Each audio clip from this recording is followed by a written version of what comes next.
ito ay matagal nang nangyari sa probinsya ng kanyang ina. Karanasan ito ng kanyang lolo Ando noong binata pa lamang ito.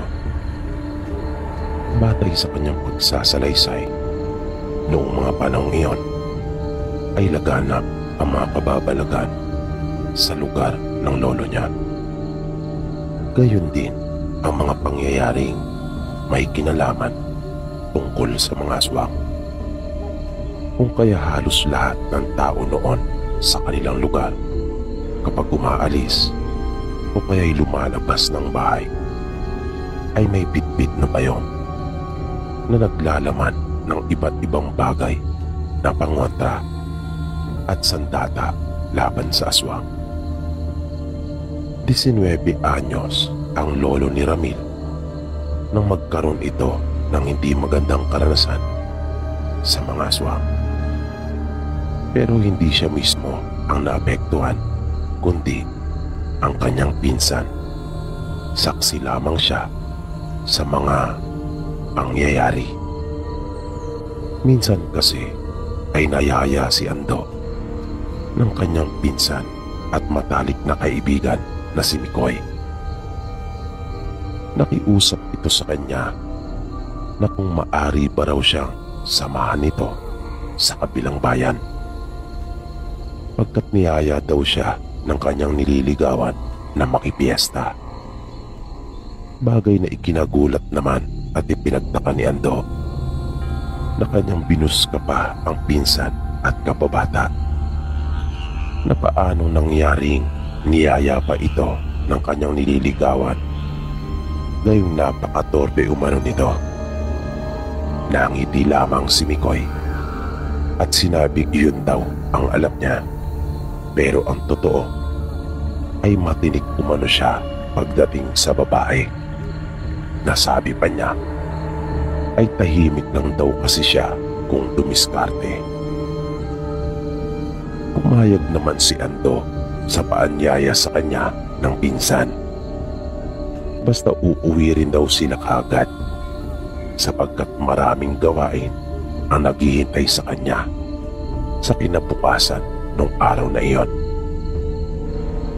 Tumango naman si Mikoy at nagkasundo silang magpinsan. Kinagabihan noon, habang kumakain sila Ando ng kanyang mga magulang at kapatid ng hapunan, ay sinamantala niya ang pagkakataon upang makapagpaalam. Hindi namang kaagad nakasagot ang kanyang mga magulang. Ilang sandali pa ang lumipas bago nakapagsalita ang mga ito, na tila ba pinag-isipan pa muna nilang mabuti ang sasabihin. Naunang nagsalita ang ina ni Ando at sinabi nitong wala naman sanang problema, basta mag-iingat lamang siya. Sunod na nagsalita ang kanyang ama at sinabing mag-iingat sapagkat marami ang kumakalat na mga balita na ang bayan na iyon ay kinaroroonan ng ilang pamilyang nagmula sa angkan ng mga aswang. Dagdag pa nito ay baka mahawaan pa silang magpinsan kung hindi sila magiging maingat. Nagpasalamat naman sa kanila si Ando at sinabing sila naman ay mag-iingat. Napilitan nga lang rin daw siya dahil sa pinapupunta si Mikoy ng nililigawan nito. Naawa naman siya sa pinsan pagkat walang makasama. Nabiglang natawa ang tatay ni Ando at tila ba hindi makapaniwala na mayroon ng babae sa buhay ni Mikoy, na hanggang sa makatapos na sila sa pagkain ay doon na lamang umikot ang kanilang usapan. Nang sumapit ang kapistahan sa nasabing bayan, maaga pa ay naghahanda na sila Ando at Mikoy. Kung todo postura ang magpinsan at halos may kalahating oras nananatili sa harapan ng salamin sa pag-aayos ng kanilang mga sarili, partikular na sa kanilang mga buhok, na humahalimuyak pa ang kanilang mga inilagay na pamada. At bago sila umalis, ay minsan pang nagpaalaala ang mga magulang nila sa kanila. Nang dumating sila doon sa lugar, ay nakaramdam sila ng kilig at pagkasabik dahil sa kasiyahan. Tinanong ni Ando ang kanyang pinsan kung saan ang bahay ng kanyang nililigawan na sinasabi niyang kumumbida sa kanya. Matagal bago ito nakasagot, at nung huli ay napakamot na lamang ng kanyang ulo at sinabing wala naman daw talaga siyang nililigawan at wala ring kumumbida sa kanya. Sinabi lang daw niya iyon para sumama si Ando, dahil alam niya kasing hindi ito sasama kung basta na lamang sila magpupunta doon na wala namang bahay na tutuluyan upang doon makikain. Sinabi ni Mikoy na maaari naman silang makikain sa kahit kaninong bahay, pagkat ganun sa probinsya kapag araw ng pista. Ayaw sana ni Ando sapagkat nahihiya siya, pero naroon na sila at sayang din naman yung pagpunta nila kung hindi pa nila sasamantalahin yung pagkakataon. Sinabi ni Ando sa kanyang pinsang si Mikoy na siya ang mauna at susunod lamang siya, bagay na hindi naman tinutulan ni Mikoy. At may pagyayabang pangang sinabing walang problema at siya daw ang mauuna. Kaya nasabi ni Ando sa kanyang pinsan na ibang klase talaga ito pagdating sa pagkain, na tanging ngiti lang naman ang itinugon nito sa kanya. Sa kanilang patuloy na paglalakad-lakad ay may pinasukan si Mikoy na isang bakuran. Marami ang mga taong naroon na walang tigil sa kakaparoon at parito. Nahihiya man si Ando ay pumasok na rin siya at sumunod sa kanyang pinsan. May kalakihan ng bahay, kaya naisip nilang magpinsan na may sinasabi sa buhay yung may-ari. Maya-maya pa ay may napansin si Ando na isang matandang babae na nakatayo lamang sa may gilid. At nang mapatingin siya dito ay nakita niyang kinawayan siya nito. Nagdalawang isip naman si Ando pagkat nahihiya siya. Pero nang muli siyang mapatingin sa babae ay muli din itong kumaway sa kanya. Nasinisenyasan siya nito na lumapit, kung kaya wala nang nagawa pa si Ando. At nang nasa harapan na siya ng matandang babae ay sinabi nitong kumain lang sila at huwag mahiya. Kainin umano nila ang lahat ng kanilang maibigan, dahil inihanda niyang lahat ng mga iyon para talaga sa mga taong makikipamyesta sa kanila at papasok sa kanyang bahay. Biglang napabulala si Mikoy at hindi napigilan ang kanyang kasiyahan dahil sa mga sinabi ng matanda. Kaya sinaway naman ito ni Ando at sinabing umayos pagkat dayo lamang sila doon sa lugar. Kahit paano ay naging komportable si Ando dahil sa mga sinabi ng matanda. Kaya lumapit na silang magpinsan sa mesa. Dumampot sila ng tag-isang plato at naglagay na ng pagkain sa kanilang mga pinggan. Habang kumakain na sila paminsan-minsan ay napapasulyap sila sa ibang mga taong naroon. Nahuhuli nila ang mga itong nakatingin sa kanila ng hindi maganda. May pagkakataon pa ngang nakangisi pa yung iba sa kanila habang tinitingnan sila ng mga ito.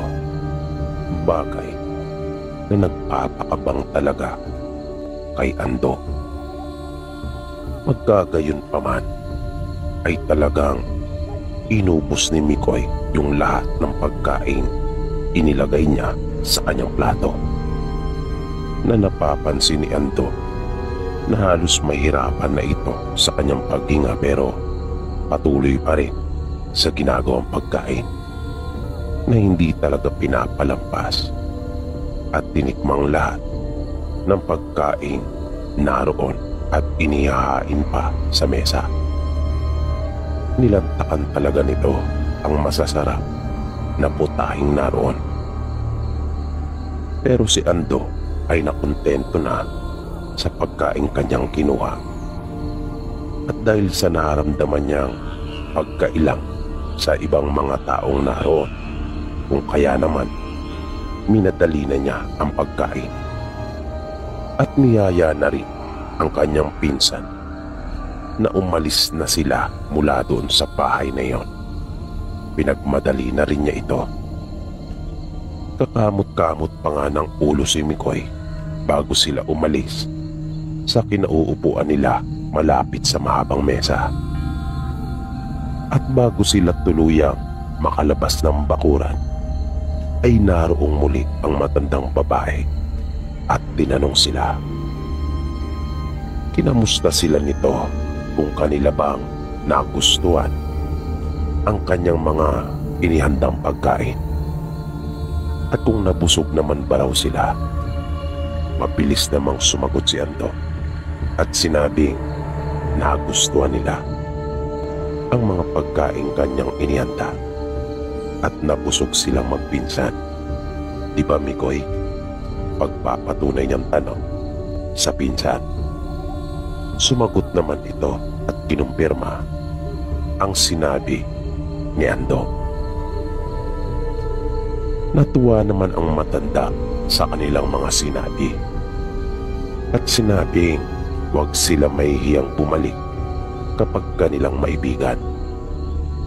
Na biglang lumuwang ang pagkakangiti ni Mikoy na tila ba nais pa talaga nitong bumalik at lantakang muli ang mga pagkaing naroon.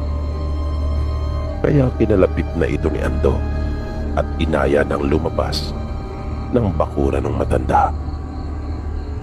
Nakita nilang inihatid pa sila ng tanaw ng matandang babae na nakangiti pa rin sa kanilang dalawa.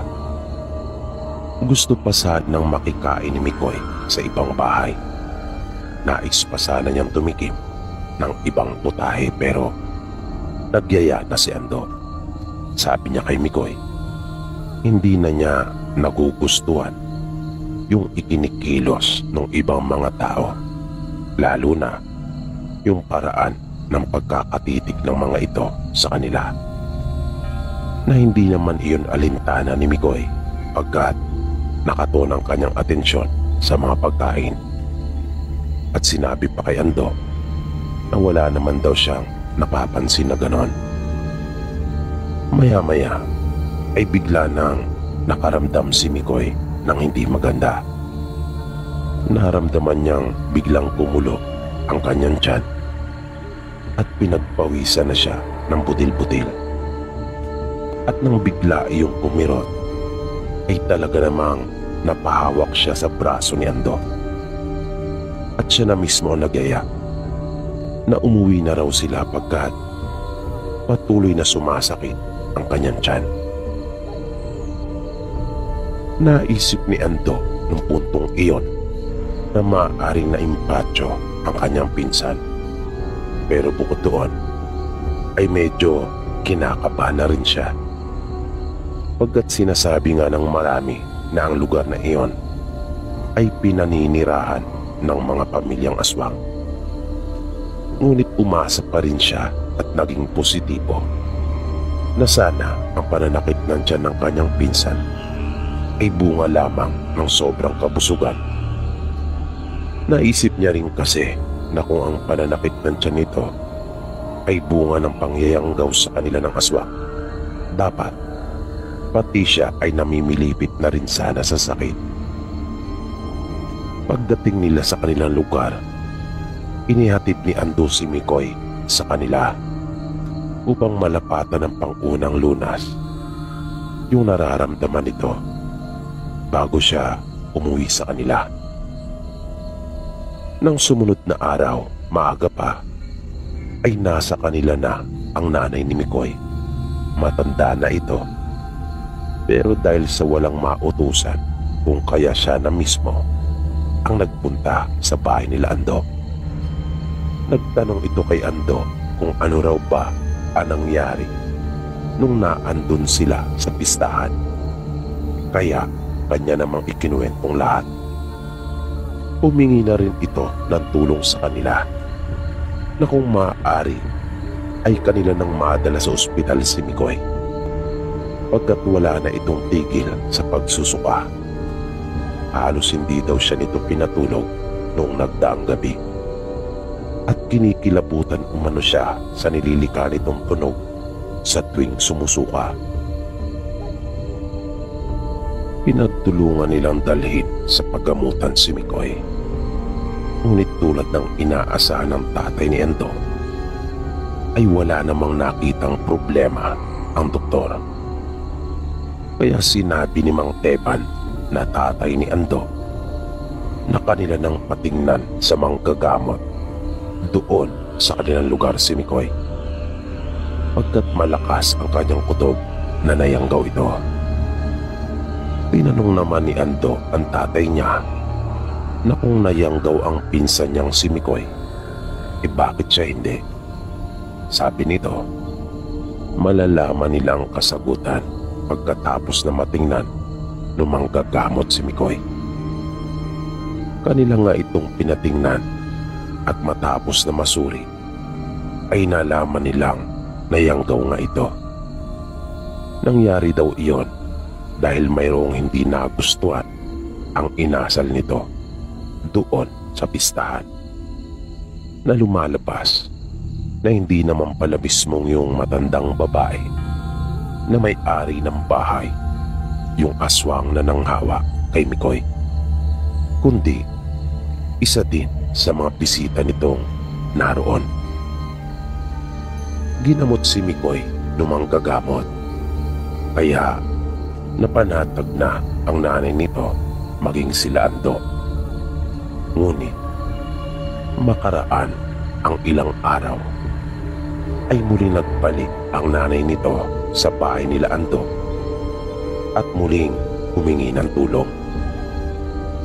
Bigla daw umalis ng kanilang bahay si Mikoy nang hindi nagpapaalam, na hindi naman ito karaniwang ginagawa, pagkat nagpapaalam talaga ito sa kanyang ina tuwing aalis. Pagkukwento pa ng nanay nito, unti-unti na umanong nagbabago ang pag-uugali at mga ikinikilos ni Mikoy. At wala rin daw itong ganang kumain. Napapansin ng araw niya ang mabilis na pagbagsak ng katawan nito. Bukod dito, ay halos hindi rin ito natutulog sa gabi. Dahil sa mga isinumbong sa kanila ng nanay ni Mikoy, ay walang dudang tuluyan na ang naging aswang ito na hindi naagapan ng manggagamot. Humingi din ng tulong ang tatay ni Ando sa mga kaibigan at iba pa nilang kaanak upang hanapin si Mikoy, pero hindi na nila ito nakita pa. May nakapagsabi na isa nilang kamag-anak na huli itong nakita na nasa silong ng bahay ng isa nilang kanayon. Kanila pangaraw itong hinabol, ngunit hindi nila naabutan pagkat lubhang napakabilis. Pero may napansin sila kay Mikoy. Duguan umano ito.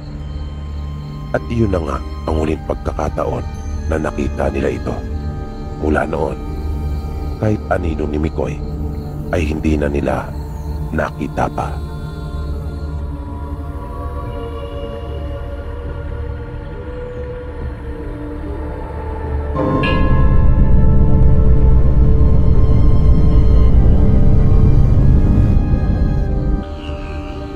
Bali ito po ay karanasan ng kapatid ng mama ko na si Tio Badong. Nangyari po ito doon sa kanilang probinsya. Maraming taon na rin po ang nakalipas. Kung hindi po nagkakamali, ay naganap ito dekada 80 pa. Nung mga panahong iyon, ay nagbibinata pa lamang si Tio Badong. Ang bahay nila noon ay nasa may bandang Ilaya na tinatawag. Sa likuran ng bahay nila ay bundok na. Noon ding mga panahong iyon ay laganap na ang ukol sa mga kwentong kababalagan at aswang doon sa kanilang lugar. Dahil nakasaksi na ang marami sa kanila sa mga ganong bagay. Katunayan, nung mga pagkakataon na iyon, ay napapabalita na ang ukol sa ilang mga batang nawawala. Partikular na mismo dun sa kanilang barangay. Pero ang pinaghihinalaan naman ng karamihan noon ay dinutukot umano ang mga bata upang sila ay ialay, sapagkat may ginagawang isang mahabang tulay noon doon sa kanilang bayan. Kaya nga pagsapit noon ng alas 5 pa lamang ay kanila nang pinapapasok ang mga anak sa loob ng bahay.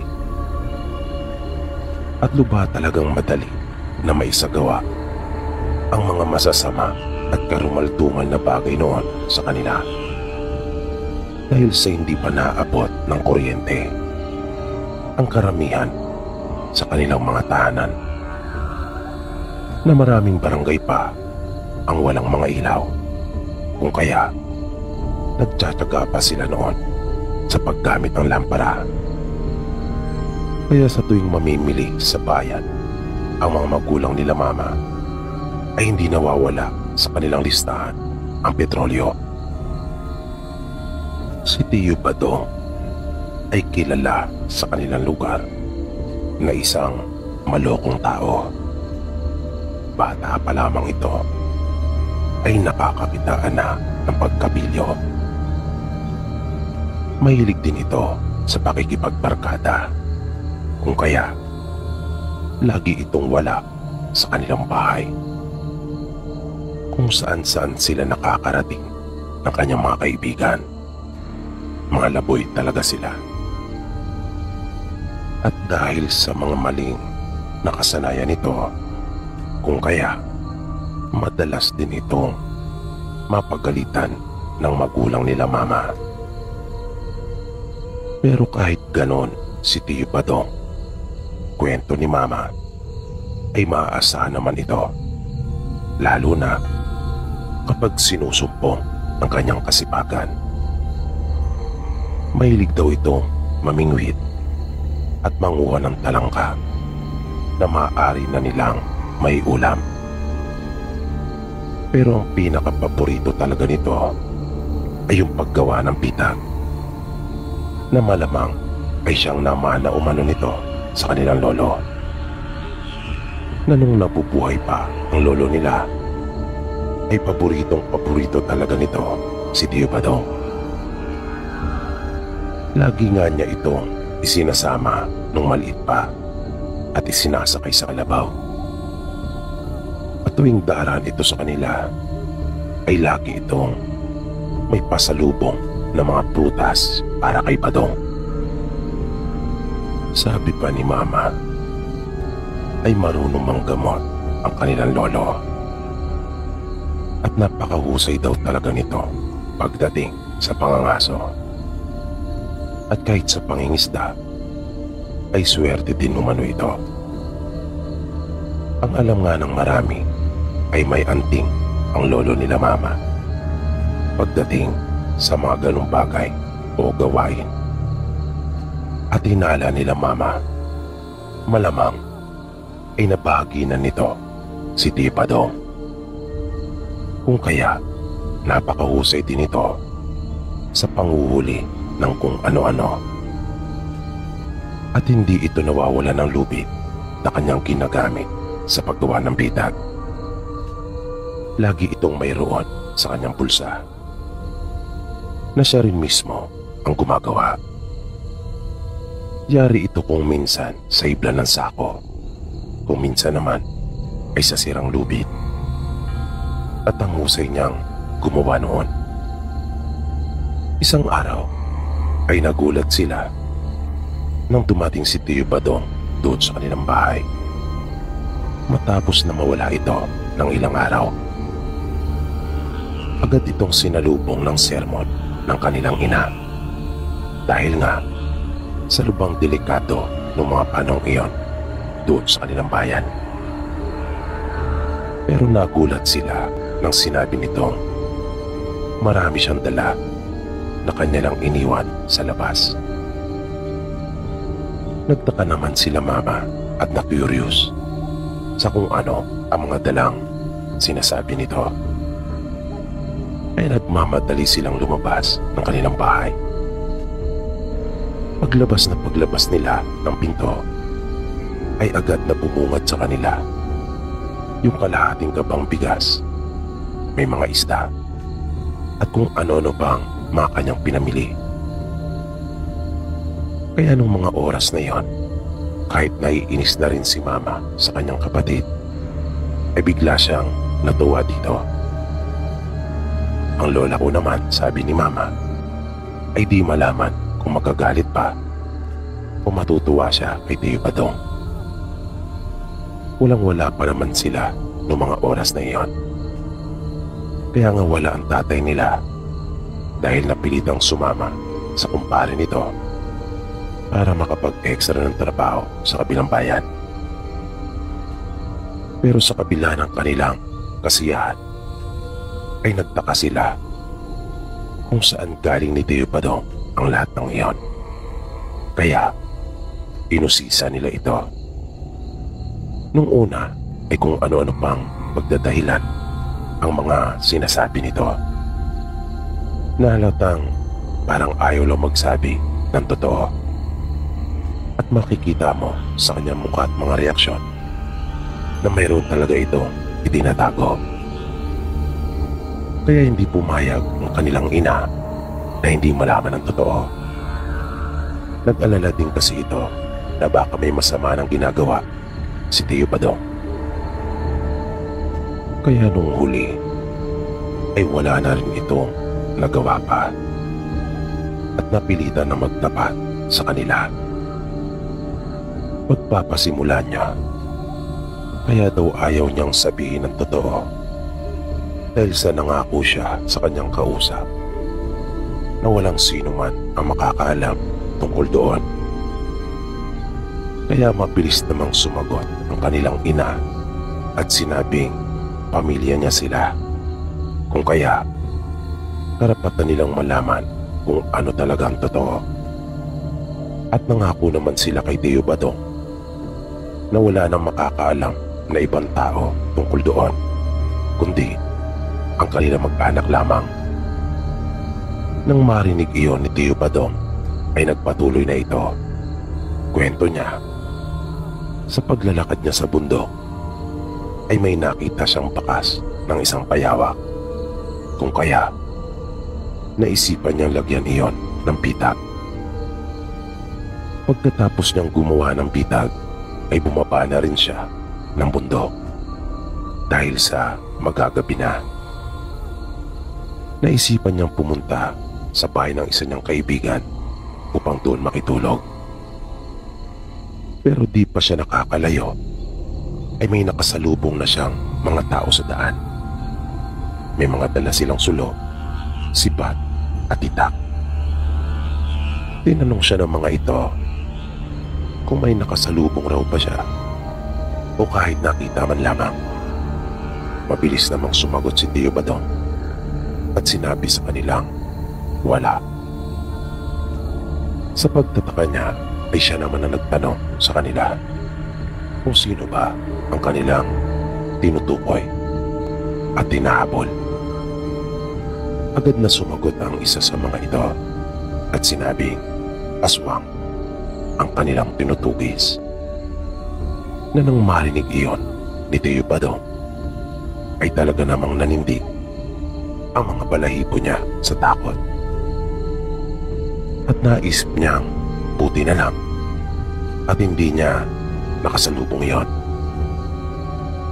Nagpatuloy ang mga tao sa paghanap at paghabol sa sinasabi nilang aswang.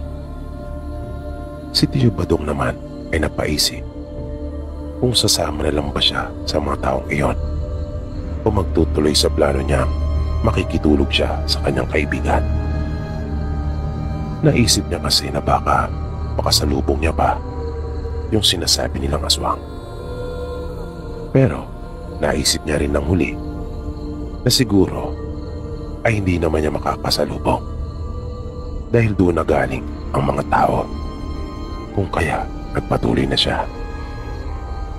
Ngunit nagmamadali niyang tinakandaan.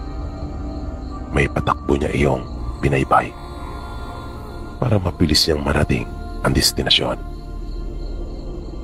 Pagdating niya sa bahay ng kanyang kaibigan ay naabutan niyang kumakain pa lang ang mga ito ng hapunan. At halos sabay silang nagkwento ng kaibigan tungkol sa aswang. May bata raw kasi sa kanilang lugar na muntik nang matangay nito. Pagkukwento ng kaibigan ni Tio Badong. Kaya sinabi rin niya sa kaibigan na kanyang nakasalubong yung mga taong humahabol sa aswang. Nang sumunod na araw, nang papauwi na si Tio Badong sa kanila, ay naisipan niyang daanan na muna at silipin yung ginawa niyang pitag. At mga ilang di pa lamang siya mula doon, ay natuwa na si Tio Badong na nanlaki pa ang kanyang mga mata dahil sa nakita. Pagkat nakahuli iyon ng isang napakalaking bayawak. Agad niya iyong nilapitan at napansin niyang buhay pa iyon. Ngunit mahina na at parang wala ng lakas.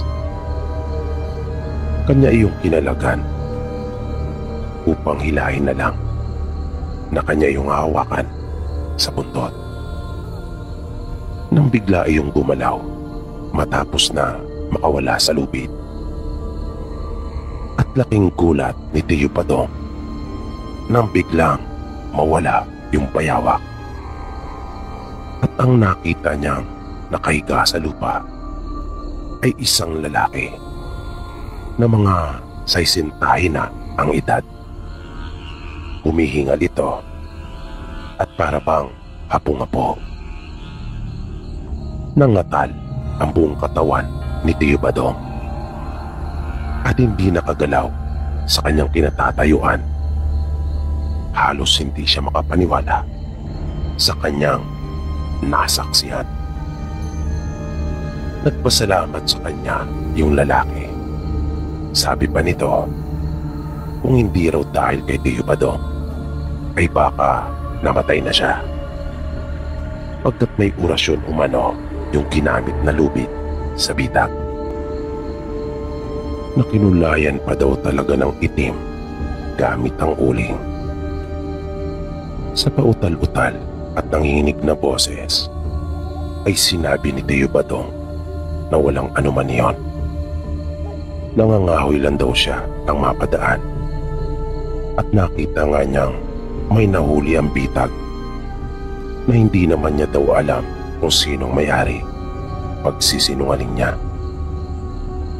Sabi ng lalaki, hayaan daw niyang suklian nito ang kanyang kabutihang ginawa. Huwag daw siya mag-alala.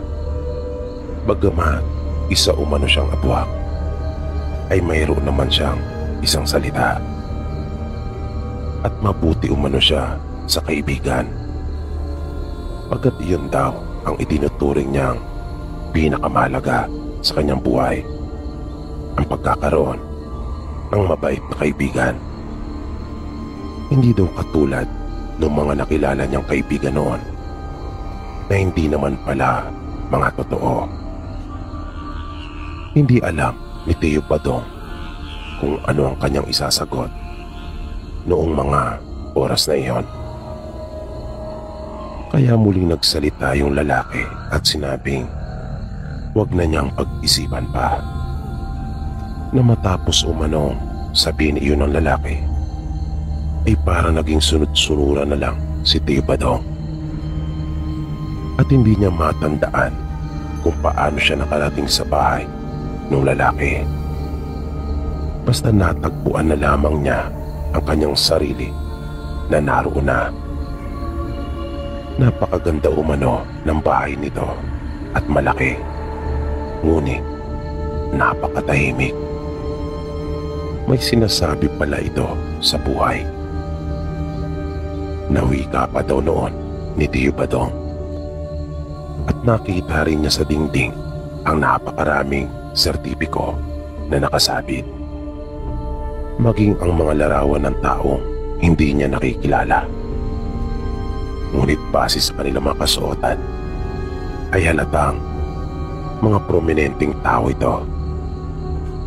Kaya nasabi ni Teo Badong sa kanyang sarili ay hindi lamang pala mayaman ang angka ng lalaki, kundi may mga mataas pa na pinag-aralan at mga profesional, na yung abwak ay isa palang doktor.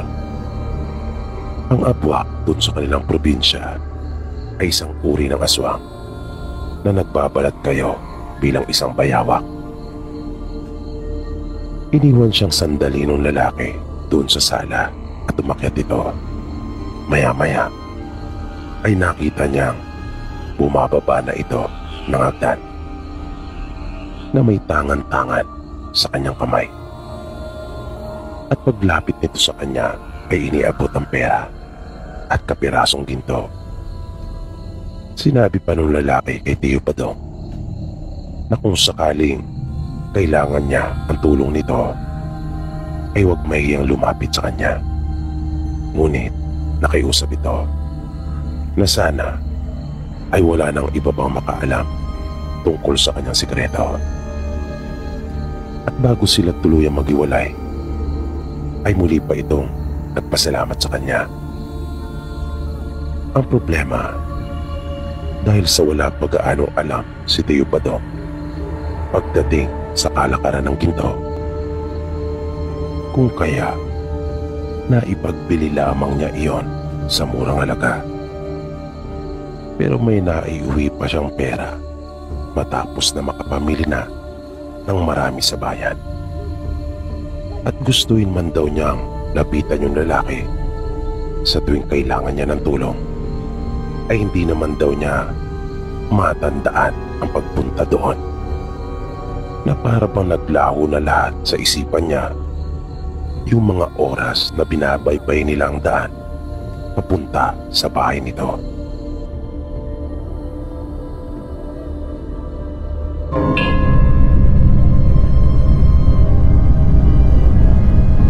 Itong kwento ko ay karanasan ni Lola, pati na ng kanya pong pamilya. Kaya matagal na panahon nang nangyari ang mga ito.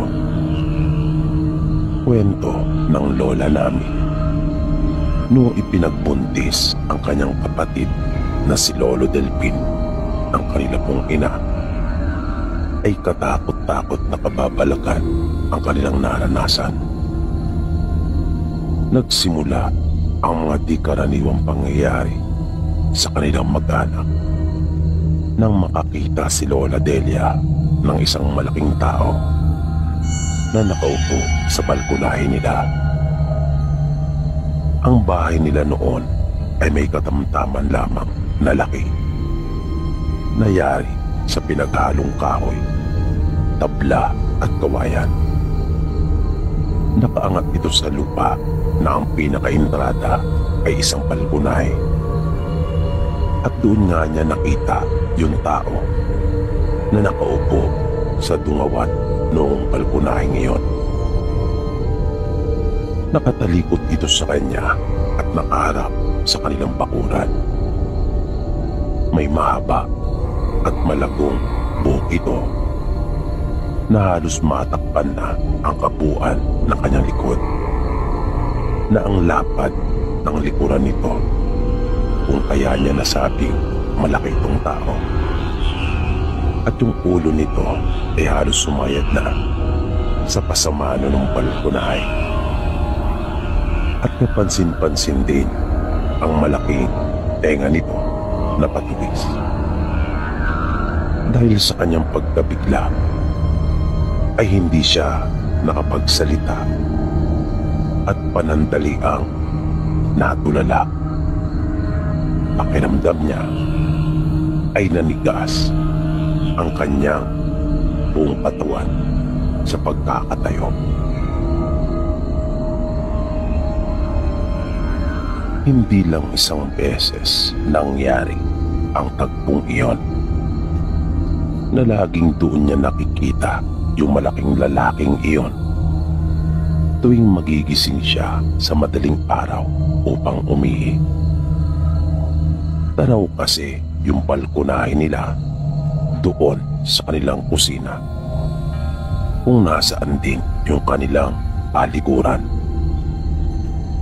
Ang edad ni Lola Delia noong mga panahong iyon, ayon sa kanya, ay 11 anyos pa lamang.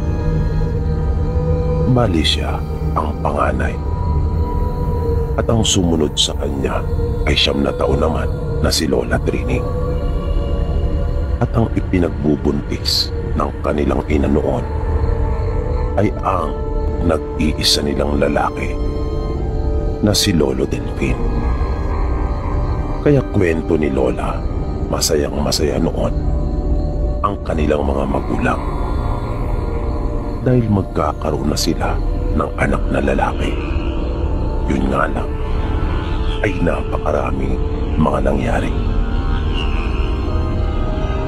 Minsan, habang papunta ang mag-anak nila Lola sa bayan, ay bigla na lang tumaas yung tubig sa patis na kanilang dinaraanan, kung kaya bigla silang nataranta. Mabilis na hinawakan ng nanay ni Lola ang kanyang kamay ng mahigpit, habang ang tatay naman nila ay binuhat ang nakababata niyang kapatid na si Lola Trini. Napakalakas ng agos ng tubig. Nasa kalagitnaan pa naman sila ng malawak na batis na iyon. Nasa isang iglap, yung batis ay naging ilog.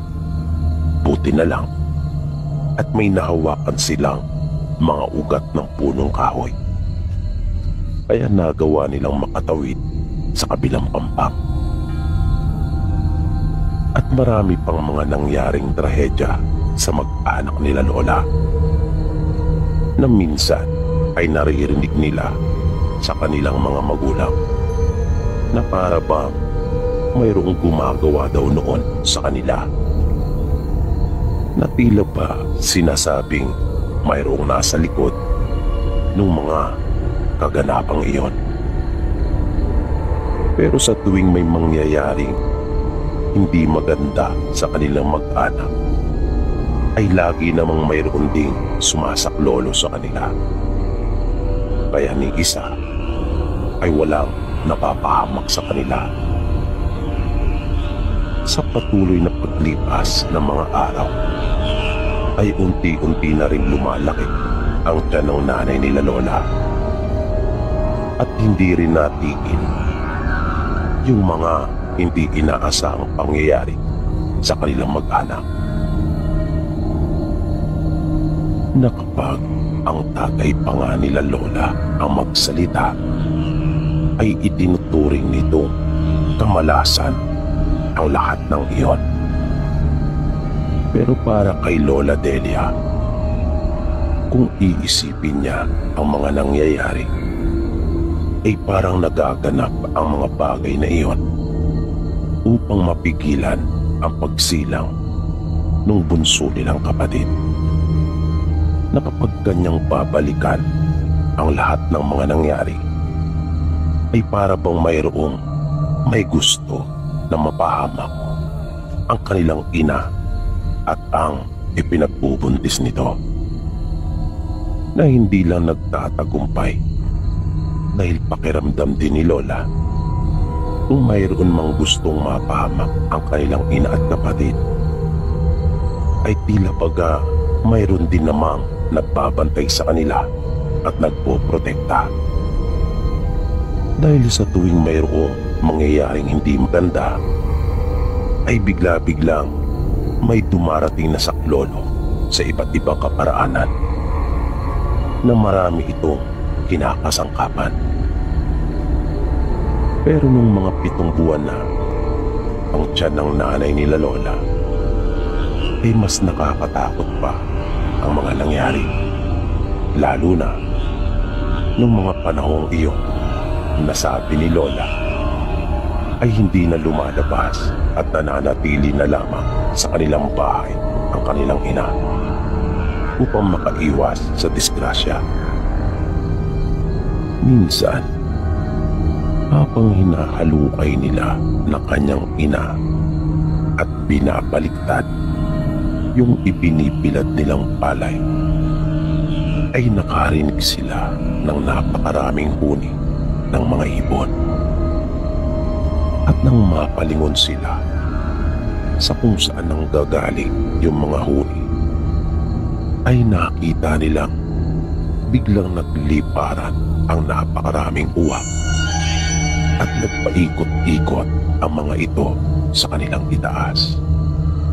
Nakakakilabot umano ang tagpong iyon, dahil habang nagpapaikot-ikot yung mga uwak, ay sinabayan iyon ng biglaang pagdilim ng kapaligiran, na ang kaninang nakakasilaw na liwanag ng tirik na araw ay biglang natabunan ng mga makakapal na ulap na animoy may namumuong sama ng panahon.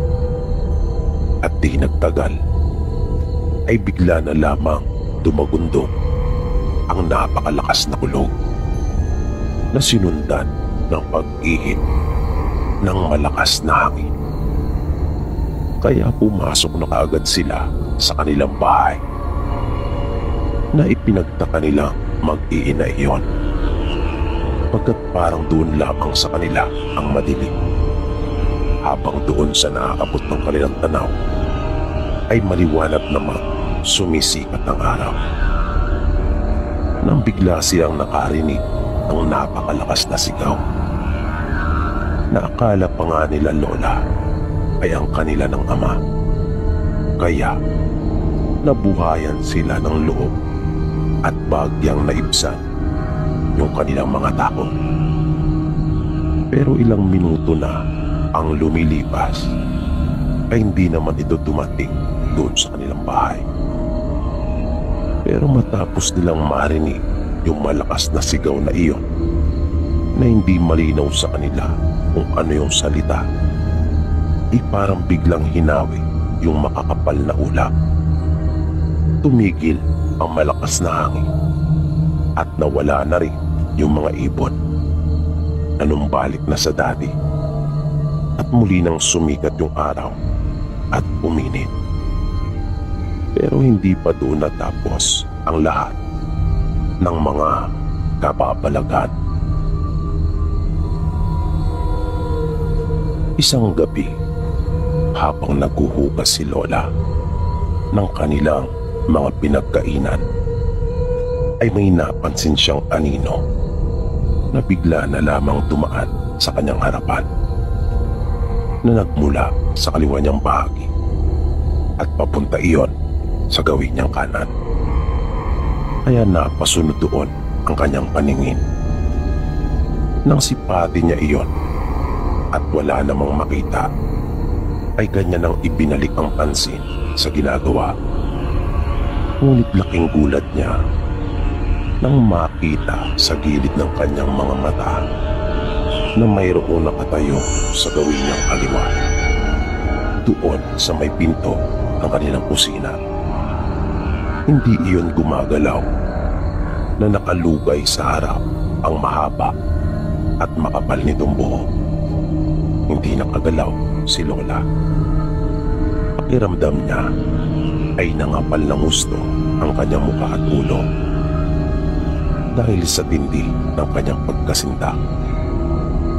Nang dahan-dahan niyang ipihit ang kanyang mukha paharap doon upang siguraduhin kung ano talaga yung nakita niyang iyon, ay doon na siya napasigaw ng malakas at napatalon na rin sa sobrang takot. Nagtatakbo siya papunta sa kanilang silid. Panay ang tanong sa kanya ng mga magulang kung bakit siya nagsisigaw. Kaya kahit umiiyak ay sinabi niya sa kanila sa pautal-utal niyang boses ang tungkol sa babae na kanya nakita, na nang puntahan ng kanyang ama ay wala naman na ito doon. Gabi-gabi simula noon ay may mga iba pang nagpaparamdam doon sa kanilang bahay, at kabilang na sa mga ito yung mga aswang. Pagkat kanila nang naririnig yung huni ng mga ito sa tuwing malapit na sumabi ang hating gabi. Minsan ay napapasigaw na lang ang tatay nila Lola sa sobrang galit sa mga ito. Napakiramdam nila ay ayaw silang tigilan. Isang gabi, naubusan ng petrolyo yung isa nilang ilawan, kung kaya inutusan si Lola Delia ng kanyang ama na salinan ito mula sa galon na kanilang lalagyan.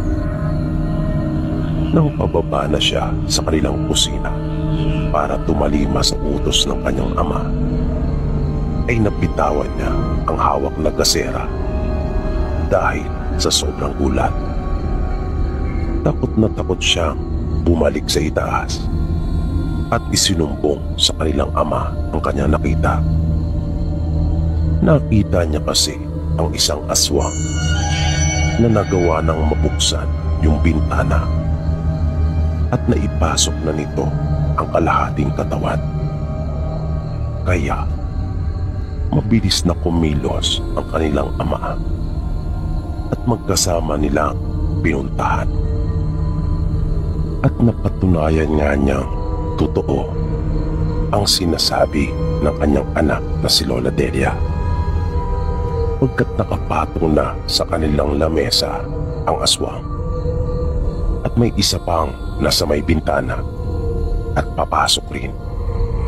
Hayok na hayok ang mga ito na matinding naglalaway, na yung isa pa nga ay nagsasalit-salitan ang kanyang mga kamay sa paghimas ng kanyang leeg.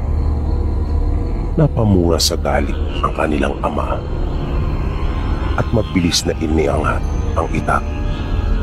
Walang pakundangan niyang iwinas-iwas iyon sa mga ito. Mabilis naman iyong iniwasan ng mga aswang. Nagawa nilang mailagat iyon dahil na rin sa angkin nilang bilis. Kwento ni Lola, gusto niyang tulungan ng ama pero hindi naman niya alam kung paano, lalo na nang makita niya ang mga ito na susuguri na ang kanyang ama. Ayon kay Lola, napasigaw na lamang siya talaga ng ubod lakas dahil nag-alala siya para sa tatay nila. Pero nagulat daw sila kapwa ng kanyang ama nang makita nila ang mga ito. Naanimoy mga puting na dinampot at hinawakan sa gawing likod at saka inihagis. Sumalampak ang mga ito sa may haligi. at makailang ulit pa umanong bumalandra sa dingding. Na nang makahanap ng pagkakataon ay nagmamadali ng tumakas palabas. Malaking palaisipan para kanila lola yung nangyaring iyon, pagkat di nila alam kung saan nagmula yung malakas na puwersang iyon, na ang tatay nila lola ay napabuntong hininga na lamang at naitanong umano kung kailan ba raw iyon matatapos, na ang kasagutan sa tanong na iyon ng kanyang ama ay nalaman lamang nila nang sumapit na mismo yung araw ng panganganak ng kanilang ina, na sabi ni lola ay sinabayan pa iyon ng isang malakas na pagulan na may kasamang malakas na hangin. Pero wala namang napapalitang bagyo noong mga panahong iyon. Ngunit ang lahat ng kanilang pangamba ay napawi at napalitan ng saya nang kanila nang marinig yung unang pag-iyak ng kanilang kapatid. Kaya nagmamadali silang pumasok sa silid upang masilayan yung kanilang bunso. Pero laking gulat nila, yung nagbubumapaw nilang tuwa ay biglang nawala nang maabutan nila yung kumadro ng tulala at tangan-tangan nito sa kanyang kamay ang lambing na may nakapatong na mga ugat at baging na kasinlaki ng isang sanggulang haba, habang yung kanilang ina ay nakahigang walang malay. Mabilis nilang iginala ang kanilang paningin, pero wala silang nakitang sanggol na naroon. Nang magising ang kanilang ina, kahit ito ay hindi makapaniwala sa nangyari. Ang sanggol na 9 na buwan niyang dinala sa kanyang sinapupunan ay nawala na lamang bigla na parang bula. Ang kumadrona naman ay tuluyan ng hindi nakapagsalita at sinasabing nabaliw na. Lagi lang itong tulala. Sabi ni lola, may kutob daw ang kanilang ama na marahil yung kanilang kapatid na pinangalanan nilang Delphine ay anak ng isang engkanto at kinuha na ito. Kung kaya nga raw umpisa pa lamang ay marami ng tutol at tumahad lang na maaaring hindi ito karaniwang engkanto at marami ang masasagasaan at maaapektuhan kapag naisilang yung sanggol na anak nito, na marahil ay alam din umano ito ng kanilang ina, ngunit ayaw lamang ipaalam sa kanila.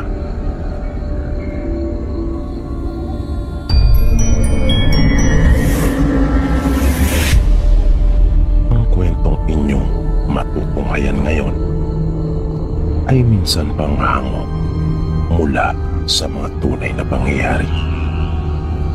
Ipinadala ng isa nating masugid na taga-subaybay na nagpakilalang si Homer.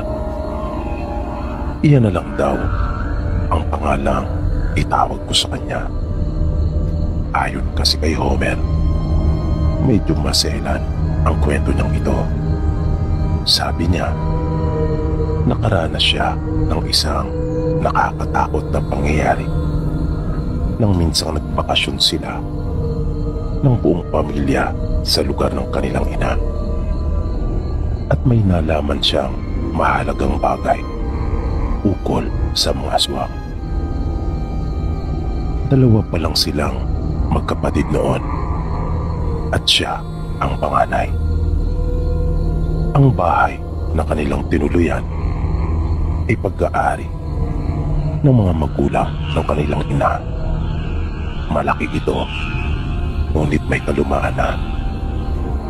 Kilala at bantog ang probinsya ng kanilang ina patungkol sa mga aswang. Pero ang sabi ng ina sa kanilang magkapatid ay wala naman umanong katotohanan ang mga bagay na iyon. Kaya nga nung huli ay nakumbinsi din silang magkapatid na sumama. Noong una kasi ay nais na lamang nilang magpaiwan ng magkapatid sa kanilang tiyahin doon sa Makati. Pagdating nila sa bahay ng kanilang lola sa probinsya, ay nakaramdam kaagad silang magkapatid ng takot dahil na rin sa itsura nito. Isa kasi ito sa mga sinuunang bahay doon na naitayo noong pang panahon ng mga Kastila. Kaya noong mga oras na iyon ay hindi rin nila magawang makapagsaya ng gusto ng magkapatid. Dahil ang tungkol naman sa multo ang kanilang kinatakutan at inalala. Para kasi talaga iyong haunted house. Isang gabi, maagang nagpunta sa kanilang kwarto si Homer dahil hindi maganda ang kanyang pakiramdam. Para daw siyang lalagnatin.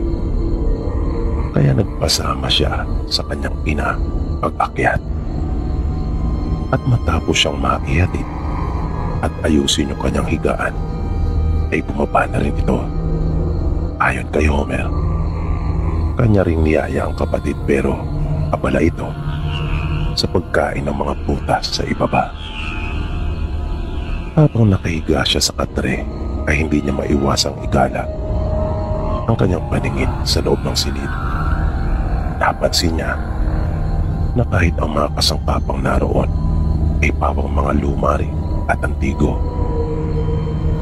Mayroong aparador doon na mataas na may magagandang disenyo at ukit pa.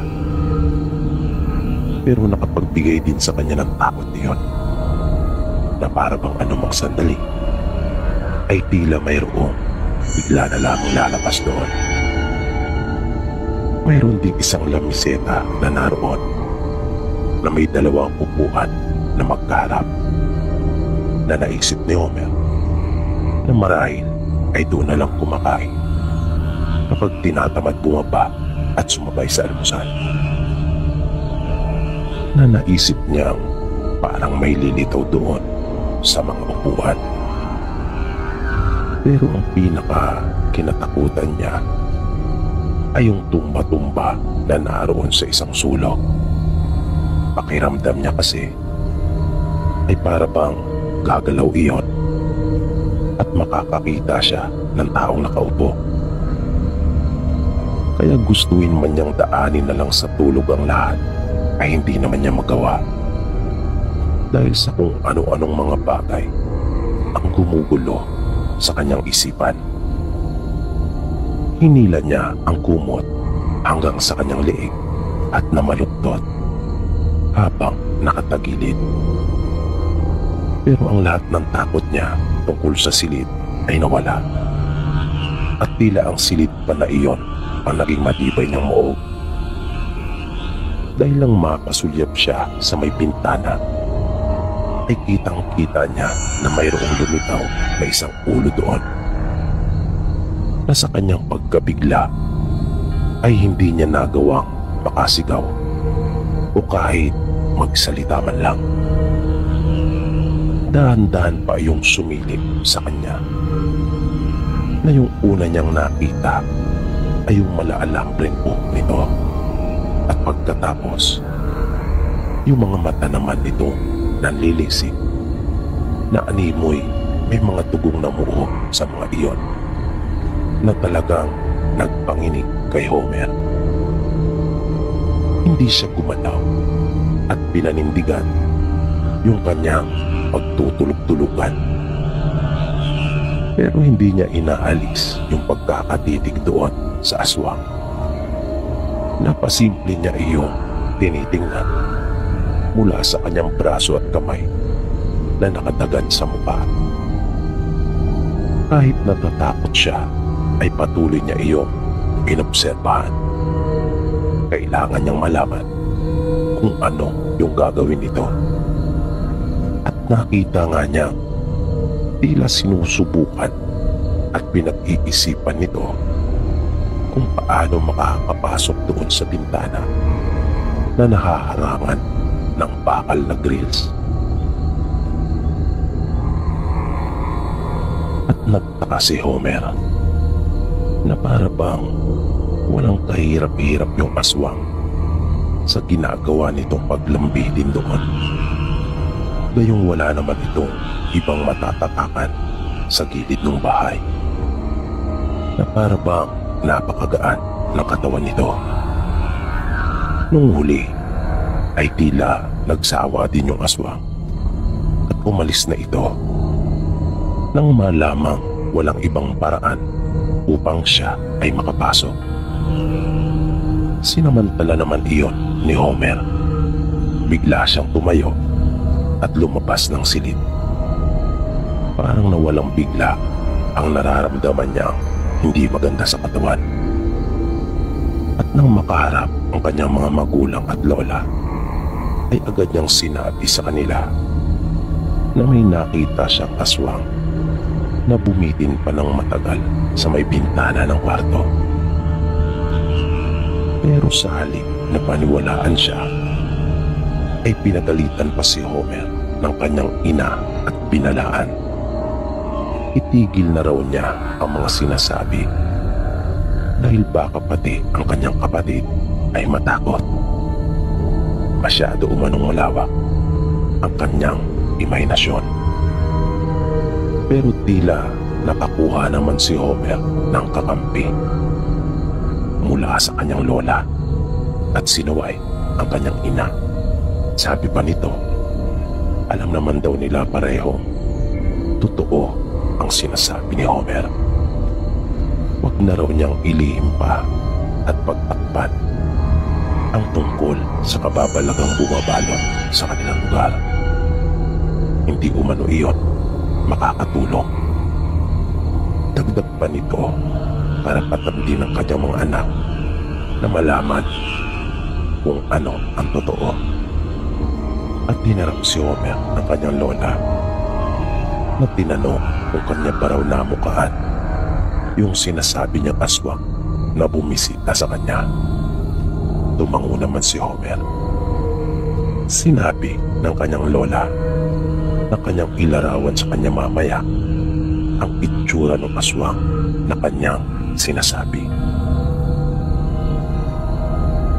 Dahil doon, maging ang kanilang ama ay hindi makapaniwala sa kanyang mga narinig mula sa biyanan na totoo pa lang talaga ang mga aswang at patuloy na umiiral sa kanilang panahon. Nang sumunod na araw ay nagpabayan silang mag-anak. Mamimili sila ng kanilang mga ihahanda at dadaling pagkain sa binabalak nilang paliligo sa dagat. Nang naandoon na sila sa pamilihan, sa hindi naman inaasahang pagkakataon, ay biglang natigilan si Homer nang tila mamukaan niya ang isang tindero doon sa may palengke. Napansin naman ng kanilang ama ang tila pagkatulala niya. Kaya agad siyang tinanong nito. Sinabi niya sa ama na kamukha ng tindero yung umakyat sa bintana ng kwartong tinutulugan nilang magkapatid. Sinabi niya sa ama na iyon yung aswang.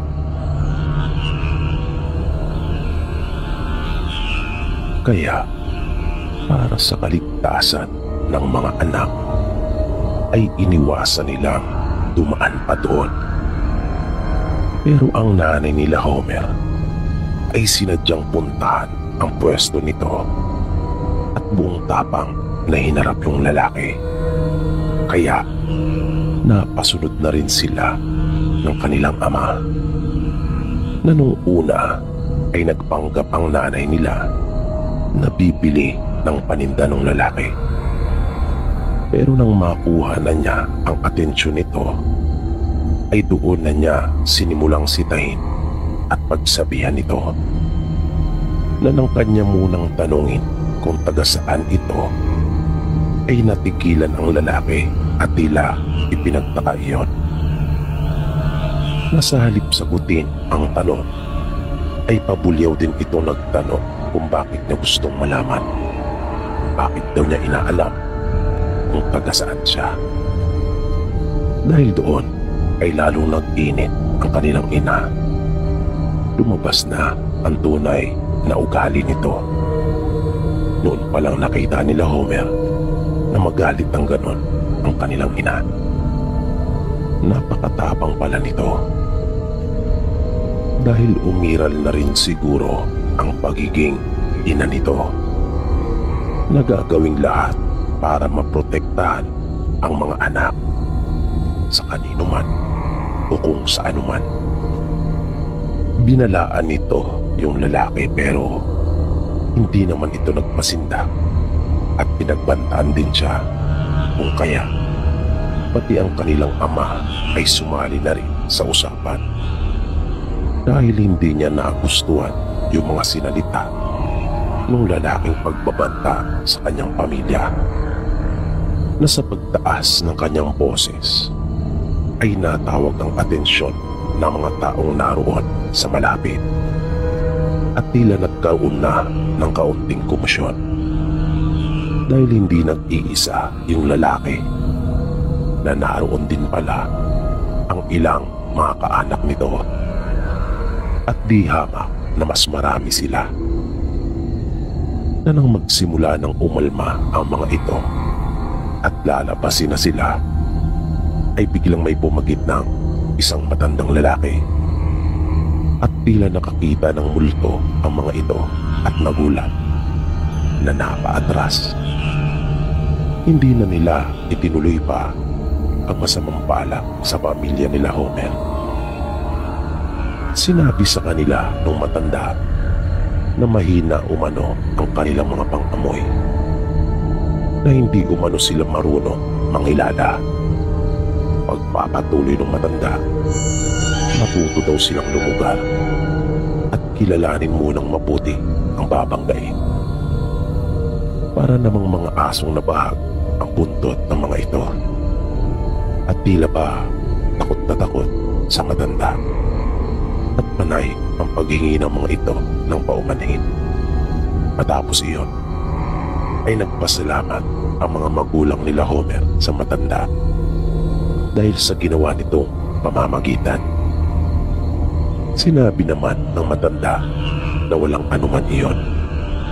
Katungkulan daw niya iyon at nagagalak umano siyang sila ay mapaglingkuran. Nagkasundo silang mag-anak na huwag nang ikwento pa sa kanilang lola ang nangyari doon sa bayan. Ayaw nilang mag-alala pa ang matanda. Kinagabihan ay abalang-abala sila sa paghahanda at pagluluto ng mga pagkain kanilang dadalhin sa outing. Katulong nila ang ilang kamag-anak at yung matagal ng katiwala ng kanilang pamilya. Maya-maya ay lumapit ang isa sa kaanak nila sa kanilang lola at mayroon itong ibinulong. Narinig nilang sinabi ng kanilang lola na hayaan daw at kanilang patuloyin. Maya-maya, magkakasunod na katok ang kanilang narinig sa pinto. Nang binuksan iyon ng kanilang kaanak, ay medyo nagulat pa sila Homer nang makita ang aswang na nagtangka sa kanya at may kasama pa ito. Naroon din yung ilang kaanak ng lalaki na nakita nila sa pamilihan at yung matandang tumulong sa kanila. Una itong pumasok at bumati sa kanilang lola. Nagulat sila Homer pagkat kilala pala nung matandang lalaki ang lola nila. At kita nila yung mataas na paggalang ng matandang lalaki. Sinabi ng matandang lalaki na narito na po sila, na parang takot naman yung mga naiwang nasa labas pa ng pinto. Iyang-iya ang mga ito na halos hindi makatingin sa kanila. at bigla na lamang silang lumuhod na nagmakaawa. Patawarin umano sila pagkat hindi nila nalalaman na anak at apo pala ni Lola Minerva ang kanilang pinagtangkaan.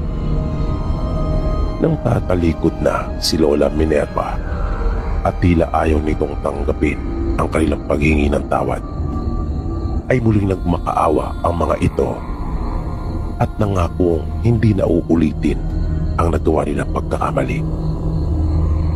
Biglang tumahimik ang lahat nang harapin na sila at magsimula ng magsalita ni Lola Minerva. Sinabi niyang bibigyan niya pa sila ng isa pang pagkakataon at inaasahan niyang magiging tapat sila sa kanilang mga pangako. Matapos nilang marinig iyon, ay halos hindi matapos-tapos ang kanilang pagpapasalamat sa lola nila Homer. At naiyak pa ang mga ito na pati sa mga magulang nga nila ay panay din ang pagpapasalamat ng mga ito at paulit-ulit na humihingi pa rin ng tawad. Mabilis na silang tumayo mula sa pagkakaluhod at nang magpapaalam na ang mga ito ay nakita nilang biglang iniangat ni Lola Minerva ang isa niyang kamay at sinabing sandali lang. Pinigilan sila nito at lumapit sa kanila na para silang mga makahiya na bawat madaanan ng kanilang lola ay umiiwas at tumitiklop ang mga ito. Maya-maya ay bigla na lamang napahiyaw yung lalaking nagtangka kay Homer at habol hiningang bumagsak ito sa sahig na napasuka pa ng dugo. Muling inulit ni Lola Minerva sa kanila na ayaw na niyang mababalitaang may pinagtangkaan pa silang sinumang tao. Panay ang tango ng lalaki na nagbalak pumaswang kay Homer at kahit duguan at nahihirapan ay panay ang pagpapasalamat nito kay Lola Minerva dahil sa pagkakataong ibinigay niya pa dito. Halos hindi nakapagsalita at natulala sila Homer sa kanilang nasaksihan at ganoon na rin sa kanilang natuklasan. May lahi silang aswang at ang lola nila ang kinikilala ng mga ito. Kahit ang nanay nila ay hindi nakapagsalita at tila gulat na gulat sa katotohanang bumulaga sa kanya na wala siyang kalam-alam kung paano nangyari iyon, na naisip niyang nagawang mailihim iyon sa kanya ng napakatagal ang kanyang mga magulang. Na oo nga, at nalalaman niya ang tungkol sa mga aswang sa kanilang lugar, pero hindi niya akalaing may lahi pala sila. Nang harapin sila ni Lola Minerva ay pinayapa sila nito at sinabing wala silang dapat na ipag-alala pagkat kabaligtaran umano sila at malayong malayo sa ibang mga aswang na nalalaman ng mga tao at napapanood sa mga palabas. At kanya pang pinalapit ang dalawang apo at niyakap ng maigpit. Sinabi nito mahal na mahal niya sila at walang sino mang makakapanakit sa kanila pagkat hindi niya iyon papayagang mangyari. Gumanti naman ng maigpit na yakap silang magkapatid sa kanilang lola.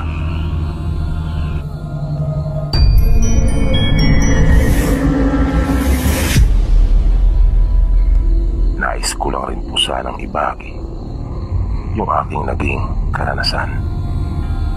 Tawagin niyo na lang po ako sa pangalang Mike. Nangyari po ito nang minsang dumalo po kami ng piyesta sa isang probinsya.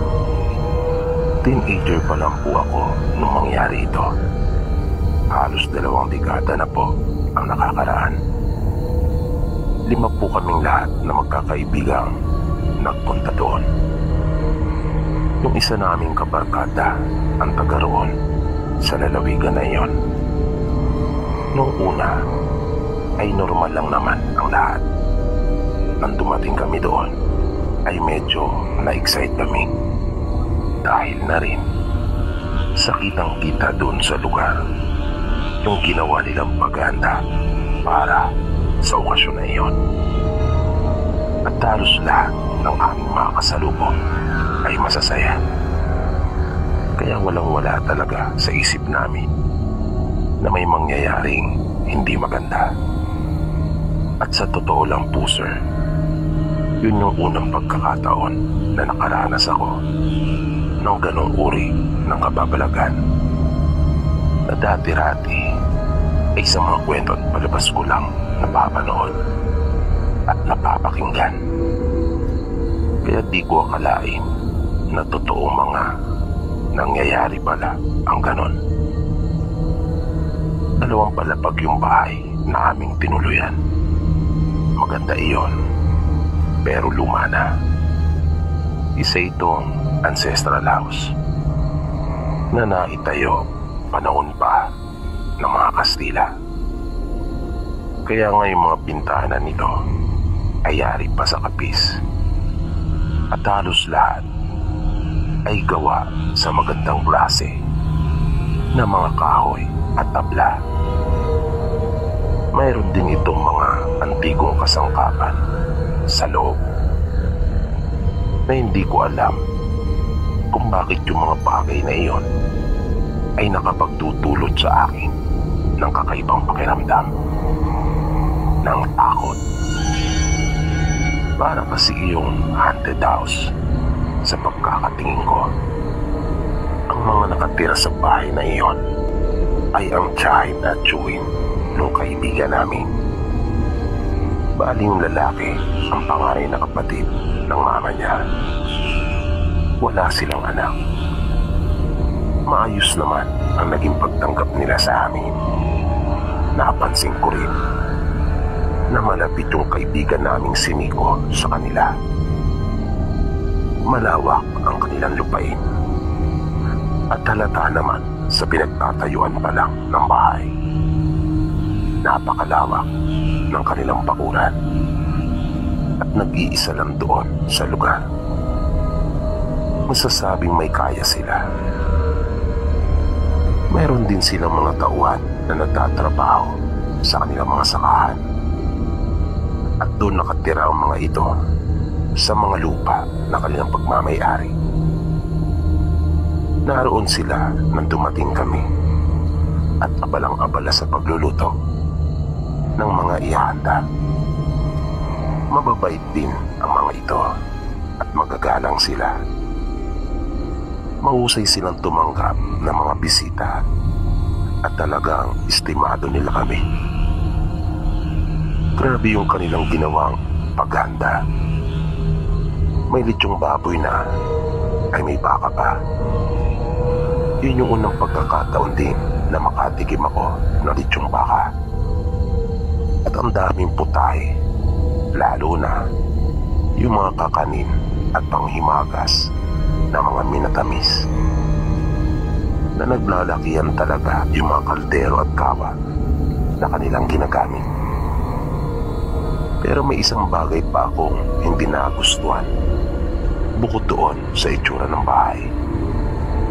Yun ay yung isang binatilyo na sa tansya ko ay kaidaran lang rin namin na naroon. Hindi ito nakisalamuha sa amin. At kung yung iba ay masaya at panay ang makikipagtawanan, siya ay tahimik lang na nakatayo sa isang sulok at seryoso nakatitig lang. Pakiramdam ko ay parang hindi niya gusto na makita kami. Parang di niya gusto na naroon kami. Sabi pa nga ng isa naming kaibigan ay wag na lang pansinin. Baka mainit lang daw ang ulo nito kasi nasapawan namin. Marami din kasing mga kadalagaan na naroon. Bukod kasi sa mga anak ng kanilang mga trabador, ay naroon din ang ilan pa nilang mga kaanak. Magaganda ang mga ito at matatangkad, na mala-artistay ang mga kutis. Masayang-masaya kami magkakaibigan na nakisalamuha sa mga taong naroon. Tuwing maisipan naming kumain, ay pumupunta lang kami doon sa mahabang mesa. Medyo nagminor lang kami sa pagkain nung pumwesto na para uminom. Pero ang dami namang pulutan, kaya busog na busog ako. Na mga pasado 7:00 na ng gabi, ay napansin kong unti-unti nang nababawasan yung mga tao. Nag-uuwian na sila. Nauna na yung mga kamag-anak nila Nico, habang may pangilan-ilan pang naiwan doon na kanilang mga trabador na nagliligpit, at yung ibang kalalakihan naman sa kanila ay kaharap namin sa inuman. Na naisip kong ang boring naman pala sa kanilang probinsya. Para ba mga killjoy? Sabi pa nga ng isang kaibigan ko, dapat ay walang uwian. Pero sabi ni Nico, ay ganun daw talaga kasi sa kanilang probinsya. Maagang natutulog ang mga tao dahil maaga ring nagigising para sa kanilang mga gawain sa susunod na araw. Kaya sinabi kong dapat ay exempted na yung araw na iyon. Total naman ay mayroong selebrasyon. Piyesta naman, sabi ko pa. Pero sinabi ni Nico, ganun daw talaga ang nakasanayan doon. Kaya hindi na kami umimik pa. Ipinagpatuloy na lang namin yung pakikipag-inuman sa ilang mga naroon. Maya-maya ay nagpaalam na rin yung mga nagsisipagligpit. Nagpasalamat naman kami sa kanila, lalo na sa mabuti nilang pakikitungo sa amin. Makaraan ang halos kalating oras, ay nagpaalam na rin sa amin yung aming mga kaharap sa inuman. At sinabing kailangan na nilang umuwi dahil sa maaga pa sila sa kinabukasan. Pinigilan pa namin sila pero hindi talaga namin sila naawat na umuwi. Kaya kami na lamang ang natira sa kanilang bakuran. Lumapit na rin sa amin yung mga kaanak ni Nico na nakatira sa bahay. At sinabing kami na raw ang bahala, pagkat magpapahinga na rin sila. Magalang kaming sumagot at nagpasalamat din sa kanila. Kaya kami na lang magkakaibigan ang natira. Kami na lang ang naiwang nag-iinuman. Di nagtagal ay may naaninagan akong naroon sa may madilim na bahagi. Kaya tinawag ko ang atensyon ng aking mga kaibigan. Nang mapadako yung aming tingin doon, ay nakita namin na lumabas na ito mula sa dilim at naglalakad ng papalapit sa amin. At doon pa lamang namin nalaman kung sino iyon. Siya ay yung binatilyo na naiilang na makisalamuha. Paglapit nito ay agad niyang sinabi na hindi raw dapat kami nagpunta doon, na nagkatinginan kaming magkakaibigan at natawa sila. Pero ako, sa halip na matawa rin, ay kinilabutan ako sa kanyang mga sinabi. Dahil sa may kahulugan ang binitawan nitong pangungusap.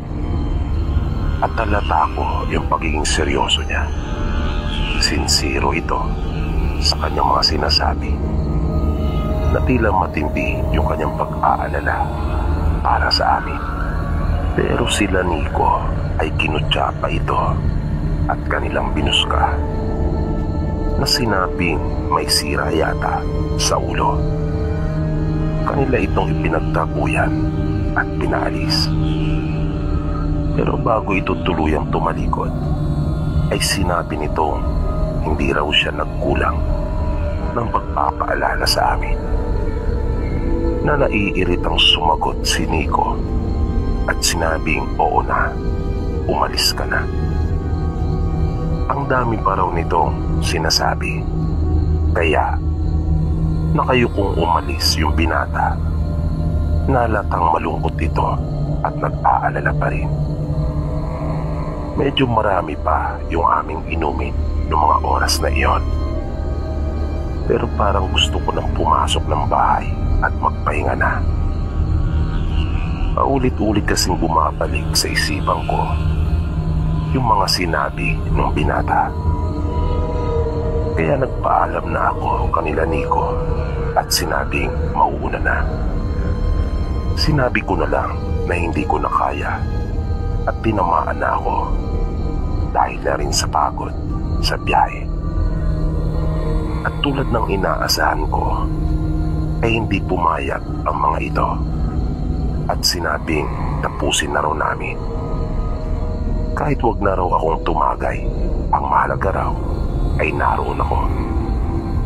At iba ang pagkakatitig sa akin ni Nico. Na di nga nagtagal ay sinabi nito na baka raw iniisip ko yung sinabi sa amin nung lalaki. Sabay dinugtungan na wag raw ako magpapaniwala sa mga baliw.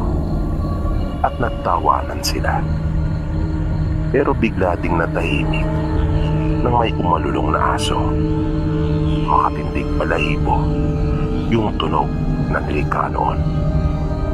Talagang nakaramdam ako ng takot. Sinabi ko sa kanila na paano kung totoo nga ang sinabi ng lalaki. Pero hindi nila ako pansin. Binaliwala nila yung mga sinasabi ko. Nung mapatingin ako sa direksyon kung saan sila nakatitig, ay naaninagan ko yung mga taong nakatayo sa di kalayuan. Nakakasindak yung tagpong iyon, Sir PB. Talagang parang gusto ko na lang na lumubog sa kinauupuan ko noong mga oras na iyon.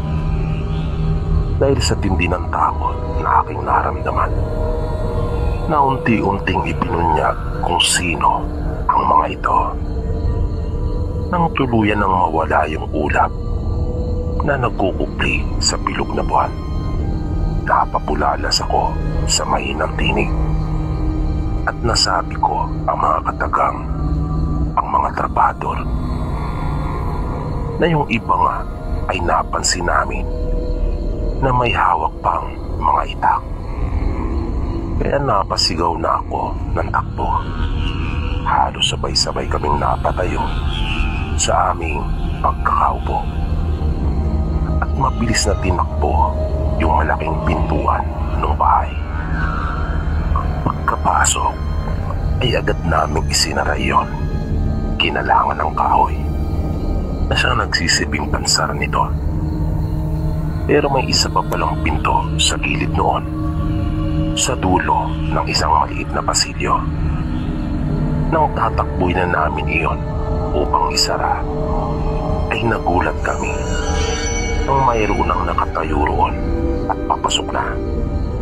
Kaya tumakbo na lang kami paakyat ng hagdan at isinara yung dalawang pinto na nagtatagpo sa gitna. Tinakbo namin yung mga pintana at isinara. Mabilis na kaming pumasok sa isang kwarto. Sumigaw si Nico ng paulit-ulit na tinawag yung tiyahin at kanyang tiyuhin. Pero hindi sumasagot ang mga ito. Sa sobrang takot namin ay talagang pinagpawisan kami ng gusto. Na walang bigla yung epekto ng alak na aming nainom. At naririnig namin yung mga pagkalabog sa ibaba, na kung gaano kalakas iyon sa pakiramdam ko, ay ganun din kalakas yung pagkalabog ng mga dibdib namin. Talagang takot na takot kami, lalo na kapag aking naaalala yung mga itak na hawak ng ilan sa kanila. Napansin din namin na parang mayroon ang umakyat sa bubong. Sa ibaba kasi ng mga bintana nila sa ikalawang palapag ay may mga bubong na nakapaikot sa bahay. Hanggang sa makarinig kami ng sitsit at nakita naming may nakasilip sa pagitan ng bintana na kapis. Umulit pa yung pagsitsit na iyon at nung huli ay nagsalita ito at sinabing, "Ako ito." Namukhaan naman namin kung sino iyon. Siya yung binatang nagbabala sa amin. Narinig namin pilit ng kinakalampak at tila gusto na nilang wasakin yung mga pinto. Kaya binuksan na namin yung bintana. Sinabi niya sa amin na siya ay sundan. At dahil sa wala naman na kami iba pang pagpipilian, ay nasabi na lang namin na bahala na. At lumabas kami doon sa bintana. Sumunod kami sa kanya. Nang masapit namin ang likurang bahagi, ay nakita namin lumundag ito at sininyasan kami. Kaya tumalo na rin kami magkakaibigan. Nagtataasan ang mga puno't halaman doon. Kanya kaming pinagmadali. Nakita kong kinapitan nito yung isang damo ng mahigpit. At di nagtagal ay nagdugo na yung kamay nito. Kanya yung hinayaan na pumatak sa aming dinaraanan. At nang malayo-layo na yung aming natakbo, ay nakita kong ibinalot na niya sa kanyang damit yung daliri niyang nasugatan. At nag-iba kaming bigla ng direksyon na tinahak. Nagtaka kaming magkakaibigan sa kung ano ang ginagawa nito. Sinabi niyang malakas ang pang-amoy ng mga aswang, lalo na sa dugo. Na napalunok ako ng laway sa aking narinig.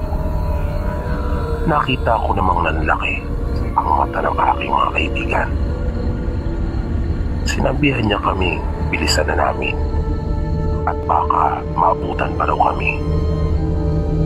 Matapos ang ilang minuto na ginawa naming walang tigil na pagtakbo, ay natanaw na namin ang isang bahay. Isang tipikal lang na bahay iyon sa probinsya. Palapit pa lang kami ay narinig naming nagtawag na ito. At may isang matandang lalaki na nagbukas ng pinto.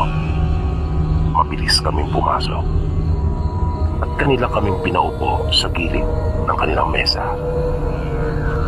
Nag-init ito ng tubig at pagkatapos ay pinagkape kami. Nalaman namin mula sa maglolo na aswang na pala ang mga kaanak ni Nico.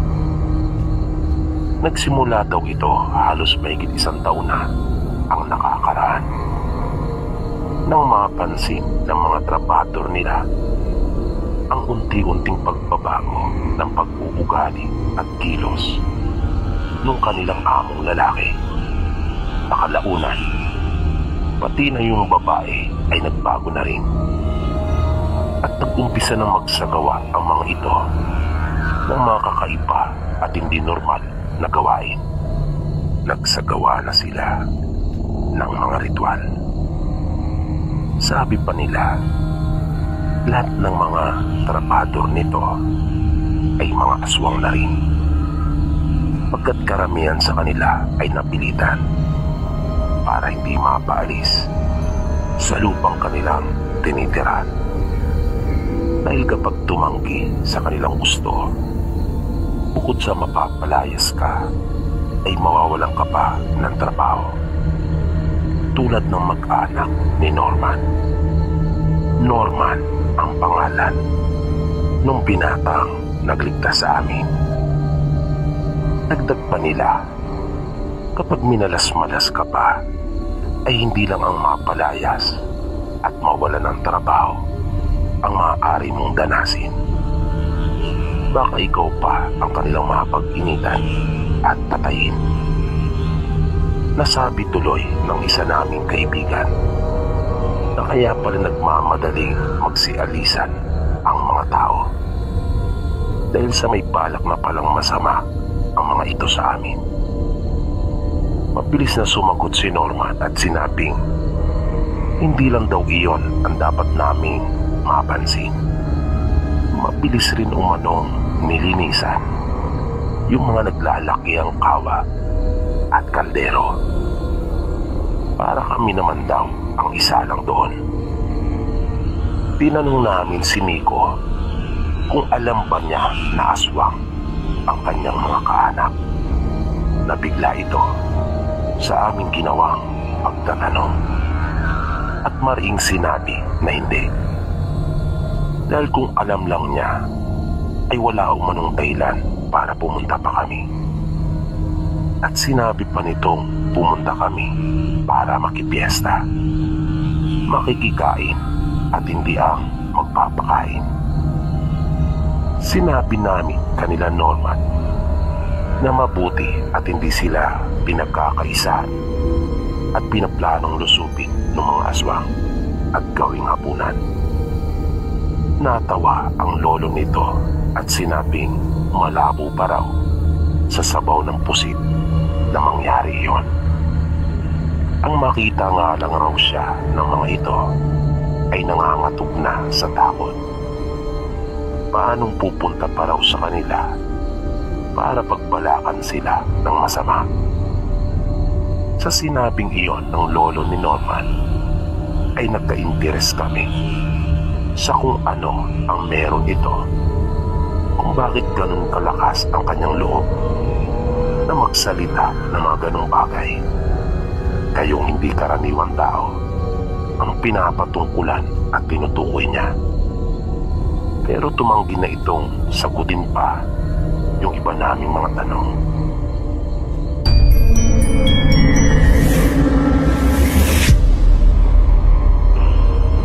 Ibinahagi mismo ng isa kong kaibigan mga pangyayaring minsan pang magpapatunay kung gaano kahiwaga ang mundo na ating ginagalawan.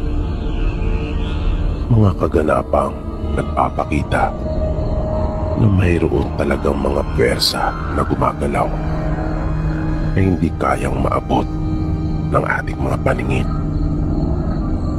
Ayon sa kwento ng kaibigan ko, nangyari ito noong siya ay nag-aaral pa lamang sa elementarya. Isang araw, habang nasa loob sila ng kanilang silid-aralan, tulad ng karaniwan, ay nagkakaingay umano sila ng mga kamag-aral habang inihintay ang pagdating ng kanilang guro sa sunod nilang aralin. Nang biglang nagsalita ang isa nilang kaklase na si Alma, na kanyang pinapatigil ang mga kamag-aral nilang nagkakaingay at nagtatalo. Ngunit hindi nakinig ang mga ito at nagpatuloy. Kaya minsan pang sumigaw ang kaklase nila na si Alma. Sa pagkakataong iyon ay narinig nila ang napakalakas na boses nito, na nakita nilang bigla na lamang magkakasunod na sumara yung jealousy ng kanilang bintana na yari sa kahoy. Magkakasunod na tumiklop ang mga iyon, na nung huli ay parang hinila pa ng ubod lakas ng kanilang pinto na sumara iyon ng kusa. Nagtaka silang lahat at natahimik. Gulat na gulat sila sa kanilang nasaksihan. Nasabi pa ng kaibigan ko, kung yari lamang sa salamin ang mga jealousy na iyon, ay siguradong nagkapasag-pasag na. At nakapagtataka umano, ganun-ganun lamang na nagsara ang mga iyon, sapagkat matigas isara ang mga nasabing bintana. At hindi lamang iyon ang kanilang ikinagulat. Magkahalong takot at pagkamanga ang kanilang naramdaman nang makita nila ang kanilang kamag-aral na dahan-dahang umaakyat sa pader nilang dingding, na nakaharap pa rin ito sa kanila. Kitang-kita pa talaga nila ang dahan-dahang paghagot ng mga paa nito sa pader habang umaakyat, na para bang may humihila sa kanya paitaas, hanggang sa maabot na nito ang pinakakisame at taas ng silid. Nanatili ito ng matagal doon, na naabutan pa nga ito ng gwardya ng paaralan at ilang guro nagsipuntahan ng marinig ang matindi nilang pag-iingay at pag-iiyakan. Grabing takot ang kanilang naramdaman, na yung iba pa nga ay napagulgol na, habang yung iba naman ay hindi na napigilang maihi bunga ng matinding takot. Pero sabi ng kaibigan ko, wala namang naging pagbabago sa itsura nung kanilang kaklase habang nangyayari iyon. Normal lang ang mukha nito, pero parang mayroon talagang sumanib dito, pagkat parang wala ito sa kanyang sarili at hindi niya magagawa ang mga bagay na iyon kung sa kanyang sarili lamang. Matapos ang insidente, kinausap sila ng masinsinan ng kanilang mga guro at pilit na pinaunawang imahinasyon lamang ang kanilang mga nasaksihan at hindi yun totoo. Pero hindi umano nila makakalimutan iyon, at alam nila kung ano ang totoong mga nangyari. Sigurado sila na naganap ang kababalagang iyon. Pagkaunawa nila, kaya pilit iyong ginagawa ng kanilang mga guro noong mga panahong iyon ay para mapangalagaan yung kapakanan at reputasyon ng kanilang paaralan.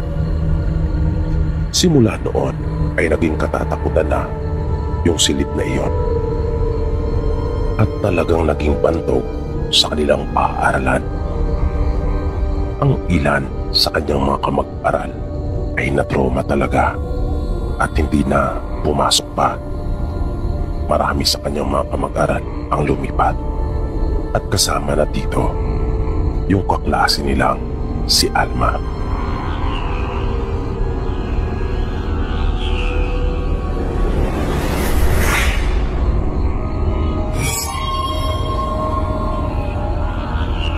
Ang sunod nating kwento ay mula naman sa isa nating masugiting tagapakinig na nagpakilalang si JC. Ayon sa kanya, nangyari ito ilang taon na rin ang nakakalipas. Bakasyon noon sa kanilang paaralan at naisipan nilang magpunta sa probinsya ng isa nilang kaibigan. Hindi naman ito tawid dagat, pero napakalayo umano ng kanilang biniyahe sakay ng bus. 5 silang lahat noon, bali 3 lalaki at 2 babae. Ang 2 babae na sina Michelle at Laika, ayun pa lang ang unang pagkakataon na makakasama sa kanila sa mga ganong uri ng lakaran. Kaya talaga namang excited ang mga ito. Marami silang plano na magkakaibigan noon kapag dumating na sila doon sa bahay nila Andy. Kwento ni JC, maayos naman ang kanilang naging pagbiyahe. Nang sapitin na nila yung pinakabayan ng probinsya, ay bumaba na sila ng bus. Mula doon, ay sasakay pa sila ng tricycle papunta sa bahay nila Andy. Pero nagpasya na muna silang mamili ng lahat ng kanilang mga kailangan para sa gagawin nilang mga aktibidad tulad ng paliligo sa talon. Naisipan na rin nilang bumili ng pasalubong. Habang naglilipot sila sa bayan, ay nawili naman yung dalawang babae nilang kasama sa pamimili ng mga damit. Kung kaya, iniwan muna sila nila JC at sinabing babalikan na lang. Nang nakapamili na sila ng lahat ng kanilang mga kailangan, ay kanila nang binalikan sina Michelle at Laika. Pero nagulat sila nang maabutan nilang nakikipagtalo na ang mga ito sa mga tindera naroon. Kaya mabilis silang namagitan at inawat ang kanilang mga kaibigan. Nakinig naman ang dalawa, pero nang tatalikod na sila at aalis na, ay muli silang nakarinig ng mga hindi magagandang salita mula sa isang tindera. Kaya napalingong muli si Michelle at hinarap yung babae. Sinagot niya ito at nakipagpalitan na rin siya ng mga maaanghang na salita dito. Napansin naman ni JC na tila may ibinubulong yung isa pang tindera. Kaya nag-alala na siya. Naisip din niyang baka kuyugin na sila at pagtulungan ng mga taga roon. Baka pagkaisa na sila. Kaya sa pilitan na nilang hinatak ang kaibigan at pilit na pinatigil. Nakita pa ni JC na paray ang paghingi ni Andy ng paumanhin sa mga tindera, pero ayaw talagang tumigil nung isa. Patuloy pa ito sa pagbabanta. Habang yung dalawa naman ay masamang nakatitig pa rin sa kanila na akala mo ay kakainin sila ng buhay. Na humahaba pa ang uso ng mga ito habang matalim at pailalim na nakatitig sa kanila. Nang bumabiyahe na uli sila papunta na sa bahay nila Andy, ay doon nalaman nila JC na nagalit pala ang mga tindera sa kanilang kaibigan nang hindi nila pinili yung damit na kanilang tinitingnan. Katwira naman nila Michelle, masyado daw kasing mahal ang turing ng mga tindera na sa palagay nila ay napakalaki nung ipinatong ng mga ito doon sa maaring totoong presyo noon. At nang hindi nga sila pumayag, ay patuloy daw na ipinipilit ng mga ito ang damit sa kanila. Na nung hindi talaga sila pumayag na iyon ay bilhin, kung ano-ano nang hindi magagandang salita ang sinabi ng mga ito sa dalawa. At doon na nga nag-umpisang magkasagutan sila. Sinabi naman ni Andy na kalimutan lang nila ang nangyari at humingi na rin siya ng paumanhin sa dalawa nilang kaibigan dahil sa hindi magandang inasal ng mga taga sa kanila. Nang naglalakad na sila papunta sa bahay nila Andy, ay halos magkasabay na dumaing si Michelle at Laika ukol sa pananakit ng kanilang mga ulo at sikmura. Sinabi ni Andy na kanila na munang tiisin dahil malapit na sila sa kanilang bahay. Pero napailing ang dalawang dalaga at sinabing hindi na nila kaya. Kung kaya, pinaupo na muna nila silang dalawa sa ilalim ng puno. Nagpasya si Andy na siya na lang muna ang dumiretso sa kanila para makahingi na rin ng tulong sa kanyang mag-anak Pagdating niya sa kanila ay nataon namang bukod sa kanyang mga magulang at kapatid ay naroon din ang kanyang tiyuhin at mga anak nito. Isang manggagamot ang tiyuhin ni Andy. Kaya agad niyang sinabi sa kanila na naroon ang kanyang mga kaibigan na naghihintay at nagpatulong siya. Mabilis nilang pinuntahan sila JC at Carlo kasama na ang dalawang babae na nung mga oras na iyon ay nagsusuka na at nanghihina. Pagkakita ng tiyuhin ni Andy sa kanila ay agad nitong nasabi na masama na ang lagay ng mga ito. Kaya pinabuhat na niya sila Michelle at dinala sa bahay nila Andy. Doon ay agad silang ginamot ng tiyuhin ni Andy na si Mang Alfonso. Sabi nito, mabuti na lang at kanya pa umanong naagapan. Dahil kung hindi, ay sigurado ikamamatay umano iyon ng mga dalaga. Ikinuwento ni Andy yun nangyari. Kaya lalong naisiguro ang kanyang tiyuhin na tama nga siya. Dahil may nagpalipad hangin umano sa dalawa. Naisip naman ng tiyuhin ni Andy na ibalik yung masamang orasyon na iyon doon sa nagbigay. Na walang dudang iyon ay yung isa sa mga tindera na nagbanta pa at animoy mayroong binubulong. Simula noon, ayon kay JC, tuwing mapupunta siya sa ibang lugar ay iba yung pag-iingat ang kanyang ginagawa, lalong-lalo na sa mga taong noon pa lamang niya makakasalamuha.